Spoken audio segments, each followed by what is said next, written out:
All right, so we're out here in Andover, Kansas, and we're at this burger event. They're having a burger competition, and I've got the NearStream VM33 camera, and we're gonna see how it does on a short little live stream to my Facebook page. What's going on, everybody? It's Caleb, Blake, and Big Dad from the Grill Shack. Got the Catch Burger Battle in Andover, Kansas, at Andover Central Park. Burger's about ready to take off in the next couple of minutes. Right here. And we got 3 seasonings on them. Got 3 flavors. We got our salt, pepper, garlic, original, our sweet heat, and our spicy seasoning. So come by the Grill Shack stand over at Andover Central Park. Try some samples. Check out our seasoning. We also got all of our utensils out. So subscription boxes are 20% off if you buy a subscription box. Come and see us. Let's give it a whirl. Yeah, There there you go. You ready?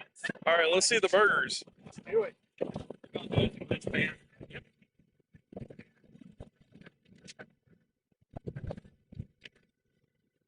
Oh, that looks good. Look at those sizzles. They're ready. Ready to go? Ready? Yeah. All right.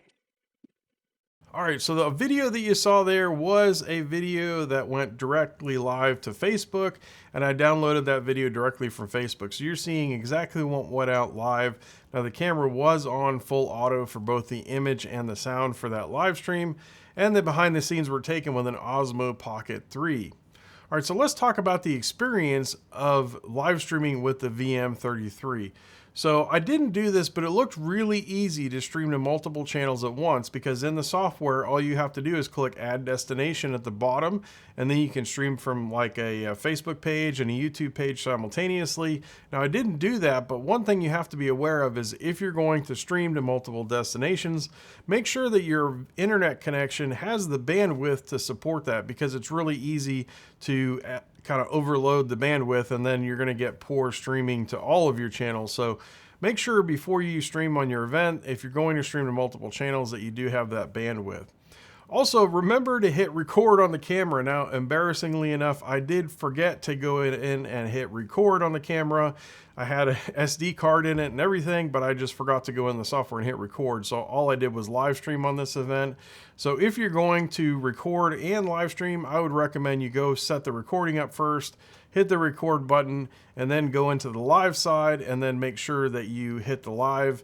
And so that way you'll simultaneously record and go live at the same time. The next thing I want to talk about was how impressed I was with the audio on this live stream, because it was really windy out there that day, and I was really expecting some wind noise on the audio, but the AI within this NearStream VM33 does a really good job of cutting out any of the wind noise, and that way you don't need anything like a dead cat or something like that to dampen the wind noise. The AI does a really good job of that. The next thing I want to talk about was you should plan on using this camera mounted in some way. So like either on a tripod or a monopod, or even on a gimbal if you plan on adding motion. Because there are no stabilizers in the camera when you're moving the image around, you can really tell. So if you're going to plan on putting motion into your image or moving the camera around during your live stream, I'd really recommend you have it on a gimbal or just have it mounted on a tripod or something like that. All right, when streaming to Facebook, make sure that you have access to the pages from the app before you do your event. When I open the app up and connect to my Facebook page, I noticed that there were a number of pages that I'm an administrator on, but they didn't show up inside the NearStream app. Now, it's really hard to fault NearStream or the camera for that, because I'm pretty sure that this is a Facebook settings thing. And honestly, Facebook settings are just an absolute mess and a nightmare. So if you're going to be broadcasting to Facebook, make sure that you have access to be able to do that from within the app prior to your event, because it's really frustrating. If you get out to an event and you can't stream to that page, then you're trying to mess around with settings and stuff. It adds a lot of stress. So make sure that you can access your Facebook page if you're going to stream to Facebook prior to your event. All right, so let's wrap this up. So this camera really shines when you want easy peasy setup to live stream an event. I found the NearStream VM33 to be very easy to use, and I liked how fast it was to set up. and I was, is in the middle of this park. I just had my phone and the camera and a monopod, and I was able to live stream. It was really nice to be able to have a minimal amount of equipment, not worry about running audio cables and things like that, and microphones and having extra stuff. So I really liked how compact and easy it was to live stream with this camera.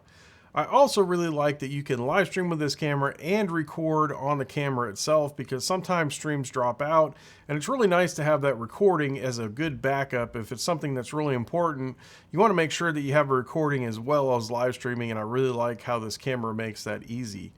I was also really surprised by the audio and how great of a job it did knocking noise out of the wind, and how good the camera sounded for the mics being on the camera. So that was a really nice surprise.